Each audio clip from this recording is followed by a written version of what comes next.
எங்கெல்லாம் ஏழ்மையின் விளிம்பு நிலையில் இருக்கக்கூடிய மக்கள் இருக்காங்களோ அங்க போய் கொண்டு போய் சேர்க்கணும்னு நினைச்சவர் தான் நிதிஷ்குமார் அவர்கள். இவர் தான் உண்மையான முதலமைச்சர். அவரை ஃபாலோ பண்ணி நம்மளுடைய பக்கத்து மாநில இருக்க கர்நாடகாவில் இருக்கக்கூடிய உண்மையான சமூக நீதி காவலர் இருக்கக்கூடிய திரு சீதாராமையா அவர்கள் வந்து கணக்காய்வு நடத்தினார்.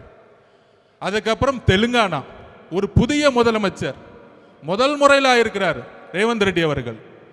அவரும் கணக்கெடுப்பை நடத்தி இன்றைக்கு அதுக்கான கமிஷனை போட்டு தன்னுடைய அரசினுடைய திட்டங்கள் சரியாக கரெக்டாக கணக்கெடுப்பு நடத்தி திட்டங்களை அந்த ரிசர்வேஷன் மூலியமாக எங்கெல்லாம் ஏழ்மை இருக்கோ, எங்கெல்லாம் வறுமை இருக்கோ, எங்கெல்லாம் தீண்டாமை இருக்கோ அதற்கு எதிராக அரசினுடைய ஒட்டுமொத்த திட்டங்களையும் கொண்டு போய் சேர்த்திருக்கிறார்.